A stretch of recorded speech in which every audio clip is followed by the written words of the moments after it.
So then in here, I bought a. There's nothing in this apartment. It was completely bare, except for the lights in the bathroom there. There's nothing. So I bought a table. I bought a chair.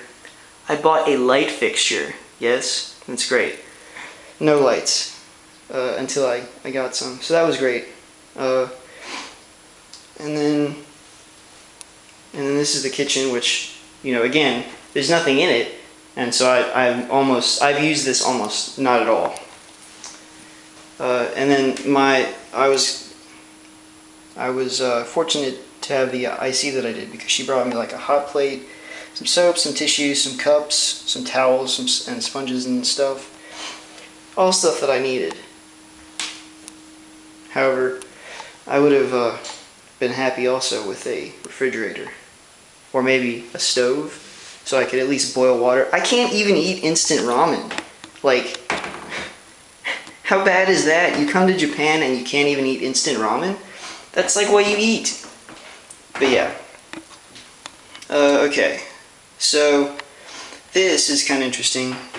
This actually is a mechanism for turning off the water. And I was told that it gets so cold here that if there's water in the pipes, the water will freeze and expand and explode the pipes. So I'm supposed to, when it gets cold, I'm supposed to watch the weather forecast. And if the forecast says that it's going to get below -10 Celsius, I have to turn off the water using this complicated pad right here. So, and I asked them, you know, what if it's that cold for more than several days? Like, you know, would I have to go a week without water? And I guess this actually took them a while to figure out what I was asking. But yes, the answer to that question is yes. I will have to go without water if it gets that cold. And up here is you can actually adjust the temperature of the hot water, which is really cool. It's about 38 is about right. They told me that for like the bath, it's usually like 40 something, 45, which is crazy. You know, that's way too hot. But anyways, so yeah, and then I have like a little intercom thing. It's actually got a camera too. Yeah, so I can see who's at the door. And this is the remote control to my air conditioner, which I was happy to learn that I had an air conditioner. And then, you know, out here, I guess you can hang laundry up if I could do laundry. It's actually got a nice little kind of a garden. There's people out there all the time in the garden. I feel like I'm being watched.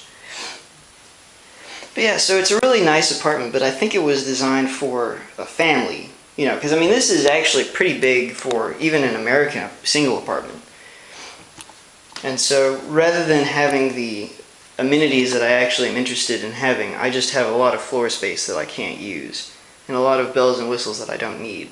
So, I guess if I were, you know, willing to make trade-offs, I would basically trade this entire room here for a working internet connection. And I would trade half of this room for a refrigerator, and then I would trade this thing here, which I have no need for whatsoever, because, you know, I can't even talk to the person through the intercom because they're speaking Japanese. So I would trade that for a stove. And then I would trade this enormous bathtub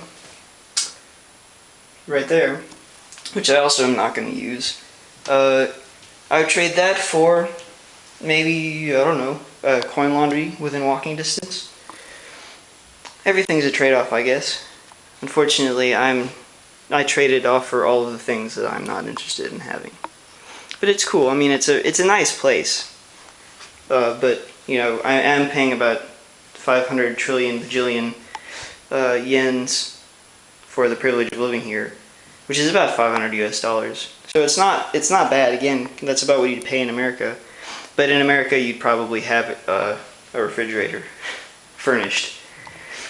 So yeah. Oh, yes. And then this is my garbage schedule. So in Japan, or at least in this part of Japan, you have to sort all your garbage. So, you know, there's like, and you're only allowed to bring garbage out on certain days. So like there's a day for aluminum, and a day for steel cans, and a day for plastic, PET 1, and then a day for whatever that symbol there is, I don't know. This is really actually super complicated because it's all in kanji. Like, you know, there's kanji, kanji, kanji, kanji, kanji, kanji.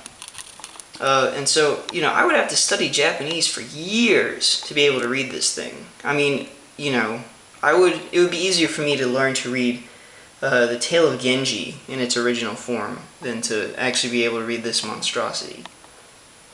But it does have pretty pictures, and so I can just go off the pretty pictures and just try to match the symbols to like whatever day. Again, since there's only one person, I don't generate a lot of trash. More trash because I can't store food. You know, because I don't have any furniture or anything. And anything that I buy, since I'm only going to be here for 7 months, anything that I buy, I'm just going to throw away, because it's not like I'm going to be able to ship it back home. So yeah, there's my little mail slot there. So yes, that's my Japanese apartment, and I hope you all have enjoyed sort of seeing the differences between this and what you are used to back in America. Or if you're watching this from somewhere other than America, you know, you can compare it to wherever you're from. So yes, thank you very much, and ganbatte.